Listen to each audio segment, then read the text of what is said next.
సౌందర్య మరణానికి కారణం మంచు మోహన్ బాబు గారే, సినిమా యాక్టర్.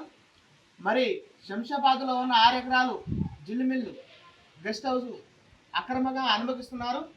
మరి నేను కేసు పెడతాను, కేసు ఎఫ్ఐఆర్ చేసి ఫైల్ చేయాలని నేను రూరల్ పోలీసు వారిని కోరుకుంటున్నాను. అలాగే మిత్రులారా, సినిమా యాక్టర్ సౌందర్య గారు మరి బతికుంటే ఈరోజు ఆ జిల్లుమిల్లో ఉన్న 6 ఎకరాలు, శంషాబాద్లో ఉన్న 6 ఎకరాలు మరి ఖచ్చితంగా పేద ప్రజలకు ఇచ్చి అనాథలకి ఆశ్రమంగా ఖచ్చితంగా దాన్ని వినియోగించేదాన్ని నేను ఈ సందర్భంగా మీకు మాటిస్తున్నాను మిత్రులారా.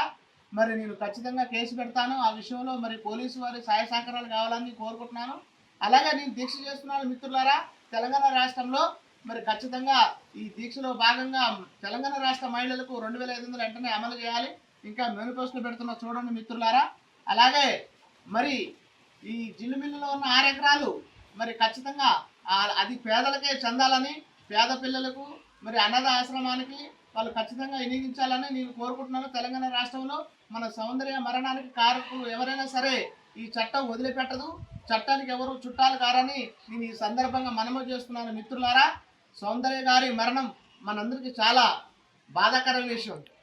ఏదో ఒక రాగం పిలిచింది వేళ, నాలో నిదురించే గతమంతా కదిలేలా.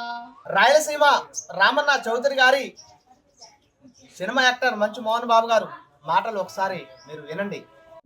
రాయలసీమ రామన్న చౌదరిలో డైలాగ్ చెప్పారు, నిన్న జరిగింది మర్చిపోను, నేడు జరగాల్సింది వాయిదా వేయను, రేపటి గురించి ఆలోచించను. కానీ గతం గతం. మోహన్ బాబు గారు, మీరు గతాన్ని మర్చిపోవాలి అంటే మర్చిపోయే గతం కాదు. మన మీడియా మిత్రుడు TV9 రంజిత్ అన్నయ్య గారి మీద చేసిన దాడి, అటెంప్ట్ మర్డర్ మామూలు విషయం కాదు. ప్రాణాపాయ స్థితిలో ఉన్నాడు. మరి మీరు గతంలో సినిమా యాక్టర్ సౌందర్య గారిని కూడా చంపించిన విషయం మనందరికీ తెలిసిందే. ఆ విషయంలో నేను కేసు పెడతాను మిత్రులారా. అందరూ సహకరించి సపోర్ట్ చేయాల్సిందిగా కోరుకుంటున్నాను. అలాగే సౌందర్య గారి ఆస్తి జల్లుపల్లి, శంషాబాద్ జల్లుపల్లి 6 ఎకరాల గెస్ట్ హౌస్ కూడా అది సౌందర్య గారిది.